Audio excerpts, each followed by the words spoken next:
Hi friends, ఇదైతే మనకి CTET అనమాట. సెంట్రల్ టీచింగ్ ఎలిజిబిలిటీ టెస్ట్ ఫిబ్రవరి 2026కి సంబంధించినటువంటి అప్లికేషన్ ఆన్లైన్ ప్రాసెస్ మనకి 27 నవంబర్ 2025 స్టార్ట్ అయింది అనమాట. ఇంకా ఫీజ్ పే చేసుకునే దానికి అప్లికేషన్ సబ్మిషన్కి లాస్ట్ డేట్ వచ్చేసరికి 18 డిసెంబర్ 2025 11:59 PM లోపు అయితే మీరు సబ్మిట్ అయితే చేసుకుని ఫీజు అయితే పే చేసుకోవాలి. ఇంకా ఎగ్జామినేషన్ వచ్చేసరికి 8 ఫిబ్రవరి 2026 సండే అయితే టెంటేటివ్గా కండక్ట్ చేసే అవకాశాలు అయితే ఉన్నాయన్నమాట. ఇంకా అప్లికేషన్ ఆన్లైన్ ప్రాసెస్కి సంబంధించి ప్లస్ 4 స్టెప్స్లో మనం అప్లై అయితే చేసుకోవచ్చు అనమాట. మొదటి ఏంటంటే రిజిస్టర్ అవ్వాలి అందరు కూడా. తర్వాత అయితే అప్లికేషన్ ఫామ్ ఫిల్అప్ చేసుకోవాలి. ఇంకా ఫీజు పే చేసుకున్న తర్వాత లాస్ట్లో కన్ఫర్మేషన్ పేజ్ అనేది ఉంటుంది అనమాట. అది మనం డౌన్లోడ్ చేసుకుంటే సరిపోతుంది. ప్లస్ మొదటైతే కనుక ఇక్కడ రిజిస్ట్రేషన్ అనే బటన్ ఉందన్నమాట. సెకండ్ ట్యాబ్లో ఇక్కడ ఇదైతే తీసుకోవాలి. ఫ్రెండ్స్ ఇలా వచ్చిందనమాట. ఏంటంటే ఇక్కడ డౌన్లోడ్ ఇన్ఫర్మేషన్ బులెటిన్ ఉంది. అది మీరు డౌన్లోడ్ చేసుకొని అన్నీ కూడా చూసుకోవచ్చు అనమాట. ఇంకా కిందకు వచ్చేస్తే ఫీజు అనమాట. జనరల్ క్యాండిడేట్స్, ఓబీసీ, ఎన్సీఎల్ వాళ్ళకి పేపర్ 1 or 2 అయితే కనుక ఒక పేపర్కి మనకి 1000 రూపీస్ అనమాట. అంటే మీరు కనుక బోత్ పేపర్స్ రాయాలనుకుంటే 1 and 2 అయితే కనుక మనకి 1200 రూపీస్ అయితే పే చేయాలి. అలాగే ఎస్సీ, ఎస్టీ, పీడబ్ల్యూడీ క్యాండిడేట్స్కి సంబంధించి పేపర్ 1కి అయితే 500, 2 పేపర్స్ రాయాలంటే 600 అయితే పే చేయాలన్నమాట. సో ఇక్కడ డీటెయిల్స్ అన్నీ ఉన్నాయన్నమాట, చదువుకోవచ్చు అనమాట. అన్నీ చదువుకున్న తర్వాత ఏం చేయాలంటే టిక్ ఆన్ చేయాలి. క్లిక్ హియర్ టు ప్రొసీడ్ అని ఉందన్నమాట. దీని మీద క్లిక్ అయితే మనం చేసుకోవాలన్నమాట. ఇక్కడ ఏంటంటే 10th క్లాస్ సర్టిఫికేట్ లేదంటే మార్క్స్ మెమోస్ ప్రకారం మీ యొక్క నేమ్ అనమాట, మీ యొక్క full name as per 10th memos అనమాట. అలాగే మీ యొక్క ఫాదర్స్ నేమ్, అలాగే మీ యొక్క mother's name, date of birth as per the 10th class memos ప్రకారం మీ యొక్క డేట్ ఆఫ్ బర్త్ అనేది ఇక్కడ సెలెక్ట్ అయితే చేసుకోవాలన్నమాట. ఇంకా జెండర్ మీరు మేలా ఫీమేలా సెలెక్ట్ అయితే ఐడెంటిటీ టైప్ అంటే మనకి ఫోటో ఐడి అనమాట. ఓటర్ ఐడి కానీ, పాస్పోర్ట్ కానీ, ఇంకా కూడా బ్యాంక్ పాస్బుక్ కానీ ఫోటోగ్రాఫ్ ఉన్నటువంటిది, లేదంటే రేషన్ కార్డు కానీ ఫోటోగ్రాఫ్ ఉన్నటువంటిది, ఇంకా any other valid government identity with photograph ఉన్న ఏదైనా అలౌ అయితే చేస్తారు. అలాగే డ్రైవింగ్ లైసెన్స్ ఉన్నా కూడా అలౌ చేస్తారు. మీరు ఏదైతే సెలెక్ట్ చేసుకుంటారో దాని నెంబర్ అయితే ఇక్కడ మెన్షన్ అయితే మనం చేసుకోవాలన్నమాట. సేమ్ కాలమ్స్ అదే సీక్వెన్స్లో ఇక్కడ మనం మిస్టేక్స్ లేకుండా కన్ఫామ్ అయితే చేసుకోవాలన్నమాట. సో ఇక్కడ మీ యొక్క నేమ్ పైన యాస్టీజ్గా పైన ఎలా ఎంటర్ చేశారో అదే విధంగా ఎంటర్ చేస్తే సరిపోతుంది. అలాగే మీ యొక్క ఫాదర్స్ నేమ్ అనమాట, అలాగే మీ యొక్క మదర్స్ నేమ్, అలాగే డేట్ ఆఫ్ బర్త్ అనమాట. డేట్ ఆఫ్ బర్త్ కూడాను ఇక్కడ సెలెక్ట్ అయితే చేసుకోవాలి. ఇలా చేసుకుంటే కనుక అన్నీ మనకి ఇక్కడ కాలమ్స్ కింద రెడ్ మార్క్ చూపిస్తున్నాయి, అవన్నీ పోతాయి అనమాట. అంటే మీరు ప్రాపర్గా ఇస్తే కాలమ్స్ అన్నీ నీట్గా ఉంటాయి అన్నీ కూడాను. సో మనం సెకండ్ టైం కన్ఫర్మ్ అయితే చేసాం. ఇంకా కాంటాక్ట్ డీటెయిల్స్ అనమాట, అంటే అడ్రస్ డీటెయిల్స్, ప్రెమిసెస్ నెంబర్ అనమాట, డోర్ నెంబర్, ఫ్లాట్ నెంబర్తో సహా కంప్లీట్ అడ్రస్ ఇక్కడ ఎంటర్ అయితే చేసుకోవాలి. సబ్ లొకాలిటీ అంటే మనకి స్ట్రీట్ నేమ్ కానీ ఇవన్నీ ఎంటర్ అయితే చేసుకోవాలన్నమాట. లొకాలిటీ అంటే మనకి తాలూకా కానీ ఇంకా మండలం అవి ఉంటాయి కదా మీ అడ్రస్లో నుంచి, కంట్రీ, అలాగే స్టేట్ మీ అడ్రస్లో నుంచి, అలాగే డిస్ట్రిక్ట్ అనమాట, మీరు ఏ డిస్ట్రిక్ట్లో మీ యొక్క అడ్రస్లో నుంచి సెలెక్ట్ అయితే చేసుకోవాలండి. ఓల్డ్ డిస్ట్రిక్ట్స్ అయితే వస్తున్నాయి, కొత్తవి రావడం లేదు. మనకి అదర్ అనే ఆప్షన్ కూడాను లేదు కాబట్టి ఓల్డ్ డిస్ట్రిక్ట్ సెలెక్ట్ చేసుకొని పిన్ కోడ్ ఎంటర్ చేస్తే సరిపోతుంది. ప్లస్ ఇక్కడ ఈమెయిల్ ఐడి ఎంటర్ చేసుకోవాలి. ఈమెయిల్ ఐడి ఇంకా కూడా 2 times కన్ఫర్మ్ అయితే చేసుకోవాలన్నమాట, ఈమెయిల్ అనేది మిస్టేక్స్ లేకుండా. అలాగే మీ యొక్క 10 digit మొబైల్ నెంబర్ ఎంటర్ చేయాలి. సెకండ్ టైం అయితే మనం ఇక్కడ కన్ఫర్మ్ అయితే చేసుకోవాలి. అలాగే సెకండ్ టైం కన్ఫర్మ్ చేయాలి. ఇంకా కూడాను ఆల్టర్నేటివ్ సెకండ్ మొబైల్ నెంబర్ ఏదైనా ఉంటే ఎంటర్ చేసుకోవచ్చు, లేకపోతే మనకి ఆప్షన్లు అనమాట. అలాగే పైన మనం కరస్పాండెన్స్ అడ్రస్ ఇచ్చాము, ఇక్కడైతే మనకి పర్మనెంట్ అడ్రస్ అనమాట, అది సేమ్ యాజ్ ప్రజెంట్ అడ్రస్ అయితే టిక్ ఆన్ చేస్తే సరిపోతుంది. ఈ కాలమ్స్ అన్నీ కూడాను ఆటోమేటిక్గా ఫిల్అప్ అయితే అయిపోతాయి. నేను ఎంటర్ చేయలేదు కాబట్టి నాకు ఎర్రర్ అయితే వచ్చింది. సో మీరు ఈ పైన కాలమ్స్ అన్నీ ఫిల్ చేసేస్తే డోర్ నెంబరు అవన్నీ కూడా ఆటోమేటిక్గా కిందకి వచ్చేస్తాయి. మీరు ఎంటర్ చేయాల్సిన అవసరం అయితే లేదన్నమాట. ఒకవేళ కనుక మీకు పర్మనెంట్ అడ్రస్ డిఫరెంట్ కనుక అయ్యి ఉంటే కనుక ప్రజెంట్ అడ్రస్కి ఈ కాలమ్స్ అన్నీ కూడాను ఈచ్ అండ్ ఎవ్రీ కాలము మీరు ఎంటర్ అయితే చేసుకోవాలన్నమాట. అలాగే ఇక్కడ పాస్వర్డ్ అనేది ఒకటి క్రియేట్ చేసుకోవాలి. అది వచ్చేసరికి మనకి 8 నుంచి 13 క్యారెక్టర్స్ మధ్య లాంగ్తో ఉండాలను, అంటే 8 నుంచి 13 క్యారెక్టర్స్ మధ్య ఒక పాస్వర్డ్ క్రియేట్ చేసుకొని సెకండ్ టైం కన్ఫర్మ్ అయితే ఇక్కడ చేసుకోవాలి. ఒక అప్పర్ కేసు, ఒక లోయర్ కేసు, ఒక నెంబర్, ఇక్కడ కొన్ని స్పెషల్ క్యారెక్టర్స్ ఇచ్చారు, వాటిలో ఏదో ఒకటి అలాగే ఆల్ఫా న్యూమరిక్స్తో ఒక స్ట్రాంగ్ పాస్వర్డ్ క్రియేట్ చేసుకొని ఇక్కడ కన్ఫర్మ్ అయితే చేసుకోవాలి. అలాగే సెక్యూరిటీ క్వశ్చన్ అనమాట, ఏదో ఒకటి మీరు సెలెక్ట్ చేసుకొని ఆన్సర్ చేసుకొని నోట్ చేసుకొని పెట్టుకోవాలన్నమాట. పర్పస్ ఏంటంటే మనం ఫ్యూచర్లో ఏదైనా పాస్వర్డ్ మర్చిపోతే ఈ యొక్క సెక్యూరిటీ క్వశ్చన్ ఆన్సర్ చేయడం ద్వారా మీరు దానిని రెస్టోర్ అయితే చేసుకునే అవకాశం అయితే మనకి ఉంటుంది అనమాట. క్యాప్చా ఎంటర్ చేయాలి, సబ్మిట్ అయితే చేసుకోవచ్చు. ఫ్రెండ్స్ నెక్స్ట్ ఇలా వస్తుంది అనమాట. అంటే మీకు ఇక్కడ ఇప్పటివరకు ఎంటర్ చేసినటువంటి డీటెయిల్స్లో ఏదైనా కనుక మిస్టేక్స్ ఉంటే మీరు ఇది క్లోజ్ చేసుకొని ఇక్కడ మనకి ఎడిట్ రిజిస్ట్రేషన్ ఫామ్ అని ఉంది, దాని మీద క్లిక్ చేసి మీరు ఎడిట్ అయితే చేసుకోవచ్చు అనమాట. సపోజ్ మీకు అన్ని కనుక ప్రాపర్గా ఉన్నాయి అనుకుంటే ఇక్కడ మనం దీన్ని క్లోజ్ చేసుకున్న తర్వాత ఏం చేయాలంటే ఇక్కడ మనకి మై నేమ్, మీ నేమ్ చెక్ చేసుకోవాలి, ప్రాపర్గా ఉంటే టిక్ ఆన్ చేయాలి. అలాగే date of birth, address, gender, father's name, mobile number, అలాగే మదర్స్ నేమ్, ఈమెయిల్ అన్నీ ప్రాపర్గా ఉంటే ఐ అగ్రీ అనాలి. ఇక్కడ submit and send OTP to verify mobile number, దీని మీద క్లిక్ చేస్తే మీకు మొబైల్ నెంబర్కి ఒక ఓటీపీ అనేది వస్తుంది అనమాట. అది మనం ఎంటర్ చేయడం ద్వారా ఆ మొబైల్ నెంబర్ని వెరిఫై అయితే చేసుకోవచ్చు. ఫ్రెండ్స్ ఇక్కడైతే మనకి ఎడిట్ ఆప్షన్ ఉండదు అనమాట. ఎందుకని ఇవన్నీ రిజిస్ట్రేషన్ ఫామ్ డీటెయిల్స్ కాబట్టి అప్లికేషన్ ఎడిటింగ్ ఉంటుంది కానీ రిజిస్ట్రేషన్ ఫామ్ డీటెయిల్స్కి ఎడిటింగ్ ఉండదు. సో ఈ కాలమ్స్ అన్నీ నాన్ ఎడిటబుల్ కాబట్టి తర్వాత సో ఇక్కడ ఎడిట్ రిజిస్ట్రేషన్ ఫామ్ అని ఒక ఆప్షన్ ఇచ్చారు కాబట్టి మనం చెక్ చేసుకొని అన్నీ కూడా ప్రాపర్గా ఉన్నాయా లేదనేది తర్వాత మాత్రం టిక్ ఆన్ చేసి ఐ అగ్రీ అనేసి సబ్మిట్ అయితే మీరు చేసుకోవాలి. నెక్స్ట్ ఇలా వచ్చింది అనమాట, ఎస్ అనాలి. నెక్స్ట్ ఇక్కడ మనకి ఓటీపీ వస్తుంది అనమాట. ఆ యొక్క రిజిస్టర్డ్ మొబైల్ నెంబర్కి ఇక్కడ ఎంటర్ చేసేస్తే 6 డిజిట్ ఓటీపీ అయిపోతే, రాకపోతే రీసెంట్ చేసుకోవచ్చు, వస్తుంది, ప్రాబ్లం అయితే లేదు. ఇక్కడ సబ్మిట్ రిజిస్ట్రేషన్ ఫామ్ అనే బటన్ ఉంది అనమాట, blue button. Plus application number allot అయితే అయింది అనమాట, నోట్ చేసుకొని పెట్టుకోవచ్చు. అలాగే మీ పాస్వర్డ్ అనేది మనం క్రియేట్ చేసుకున్నాం, ఆ యొక్క క్రెడెన్షియల్స్తో మీరు ఎప్పుడైనా లాగిన్ అయితే అవ్వచ్చు అనమాట. ఇక్కడైతే రిజిస్ట్రేషన్ నెంబర్ అయితే మనం యాడ్ చేసేసుకున్నాం, అయిపోయింది. అలాగే మొబైల్ వెరిఫై చేసాము, ఇంకా అప్లికేషన్ ఫిల్అప్ చేయాలి, ఫీజు పేమెంట్ చేసుకోవాలి, అలాగే లాస్ట్ ఈమెయిల్ అనేది వెరిఫై అయితే చేసుకోవాలి. ఇవైతే స్టెప్స్ అనేది మనకి పెండింగ్ అయితే ఉన్నాయి. ఇక్కడ కంప్లీట్ అప్లికేషన్ అని ఉంది. ప్లస్ ఇదైతే మనకి లాగిన్ ఫామ్ అనమాట. లాగిన్ అవ్వాలంటే దీని మీద క్లిక్ అయితే చేస్తే ఇక్కడ మనకి అప్లికేషన్ నెంబర్ అడుగుతుంది, అలాగే పాస్వర్డ్ అనేది మనం క్రియేట్ అయితే చేసుకున్నాము, క్యాప్చా ఎంటర్ చేయాలి, లాగిన్ అనాలి.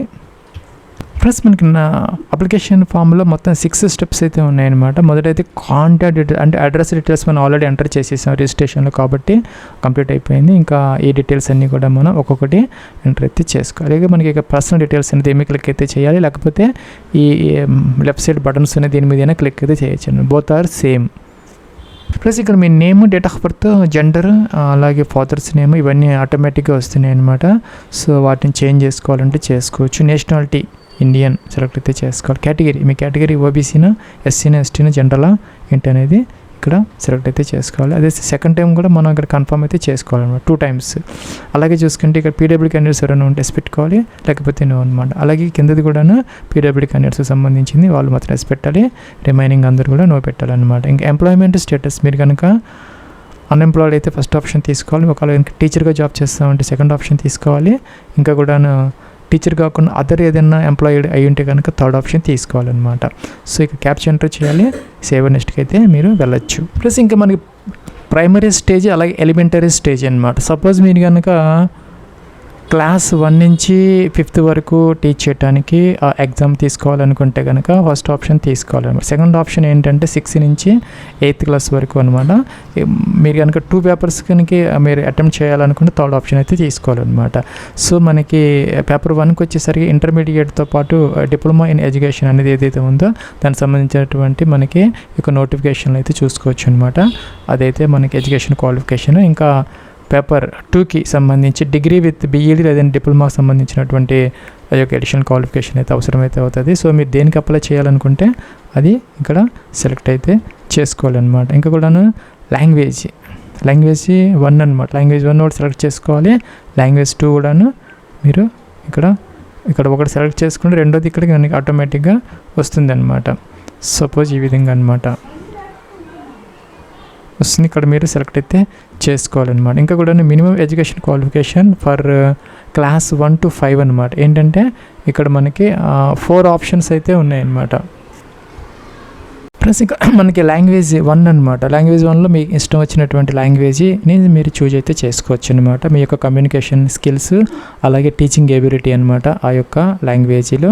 సో అదే సెలెక్ట్ అయితే చేసుకోవచ్చు. ఇంకా సెకండ్ ఆప్షన్ కూడా ఇక్కడ మనకి L2 కింద ఇంగ్లీష్ కానీ ఏదో ఒకటి మీరు తీసుకోవచ్చు అనమాట. ఇంకా చూసుకుంటే ఇక్కడ మనకి మినిమం ఎడ్యుకేషన్ క్వాలిఫికేషన్ 4 ఆప్షన్స్ అయితే వస్తుంది అనమాట. మీకు ఏది అప్లికబుల్ అయితే అది సెలెక్ట్ అయితే ఇలాగ చేసుకోవాలి. అవి ఏంటంటే మనకి 4 సీనియర్ సెకండరీ అంటే 10+2 అనమాట. అనమాట. విత్ 50% మార్క్స్ ఇంటర్మీడియట్ చేసి మీరు డిప్లొమా ఇన్ ఎలిమెంటరీ ఎడ్యుకేషన్ అంటే డిఎల్ఈడి అనమాట చేసినా కూడా ఎలిజిబుల్ అయితే ఆ యొక్క ఫస్ట్ ఆప్షన్ తీసుకోవాలి. ఇంకా బిఎల్ఈడి కనుక చేసి ఉంటే ఇంటర్మీడియట్తో పాటు 4 years కోర్స్ అనమాట, అది తీసుకుంటే కనుక థర్డ్ ఆప్షన్ అయితే ఇంకా స్పెషల్ ఎడ్యుకేషన్ అయితే కనుక 4th ఆప్షన్ తీసుకోవచ్చు అనమాట. లేదంటే మీరు ఇంటర్మీడియట్లో 45% మార్క్స్తో పాటు ఇక్కడ ఎన్సిటిఈ రికగ్నిషన్ సంబంధించినటువంటి డిప్లొమా ఇన్ ఎలిమెంటరీ ఎడ్యుకేషన్ జనరల్గా డిఎల్ఈడికి మనకి ఈక్వలెంట్ అనమాట, డిఈడి అలా అంటారు. దానికి సంబంధించినటువంటి వాటిలో కనుక మీరు చేసుంటే సెకండ్ ఆప్షన్ అనేది మీరు తీసుకోవచ్చు. సో మీకు ఏది అప్లికబుల్ అయితే ఆ యొక్క ఆప్షన్ అనేది మీరు ఇక్కడ సెలెక్ట్ అయితే చేసుకోవాలన్నమాట. ఈ విధంగా అనమాట. సో ఇక్కడ మనకి క్వాలిఫైయింగ్ ఎగ్జామినేషన్ ఇక్కడ మీరు 2 years డిప్లొమా లేదంటే 4 years బ్యాచిలర్ ఆ యొక్క డిగ్రీ ఏదైతే ఎలిమెంటరీ ఎడ్యుకేషన్ సంబంధించి మీరు ఆల్రెడీ కంప్లీట్ అయినా లేకపోతే ఇప్పుడు పర్స్యూ చేస్తున్నా కూడాను ఎలిజిబుల్ అయితే అవుతారనమాట. ఇంకా మీరు పేపర్ 2 కనుక ఇక్కడ సెలెక్ట్ చేసుకుంటే కనుక సపోజ్ లాంగ్వేజెస్ అనేది కామన్ అనమాట. ఇంకా మీరు సెలెక్ట్ అయితే చేసుకున్న తర్వాత ఇక్కడ మనకి ఎడ్యుకేషన్ క్వాలిఫికేషన్ ఏదైతే మినిమం దాంట్లో మనకి 8 ఆప్షన్స్ అయితే వస్తాయి అన్నమాట. అవేంటంటే ఫస్ట్ ఆప్షన్ ఏంటంటే మీరు డిగ్రీ పాస్ అయ్యి మీరు 2 years diploma in elementary education కనుక మీరు ఇప్పుడు పర్స్యూ చేస్తున్నా లేదంటే పాస్ అయినా కూడా ఫస్ట్ ఆప్షన్ తీసుకోవచ్చు అనమాట.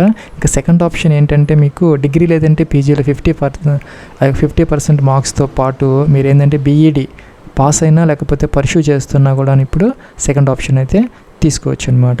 ఇంకా అయితే థర్డ్ ఆప్షన్ ఏంటంటే డిగ్రీలో మీకు 45% మార్క్స్తో పాటు ఈ యొక్క ఎన్సిటిఈ రికగ్నిషన్ ఏదైతే ఉందో దానికి సంబంధించినటువంటి ఆ యొక్క బీఈడి కనుక మీరు చేస్తున్నా లేదంటే పర్స్యూ చేస్తున్నా థర్డ్ ఆప్షన్ అనేది తీసుకోవచ్చు అనమాట. ఇంకా కూడా ఫోర్త్ ఆప్షన్ ఏంటంటే మనకి ఇంటర్మీడియట్ లేదంటే దానికి ఈక్వలెంట్లో 50% మార్క్స్తో పాటు మీరు 4 years బ్యాచిలర్స్ ఇన్ ఎలిమెంటరీ అంటే బిఈఎల్ఈడి ఏదైతే ఉందో అది పాస్ అయిందా లేదంటే ఇప్పుడు పర్స్యూ చేస్తున్నా కూడా 4th ఆప్షన్ అనేది తీసుకోవచ్చు అనమాట.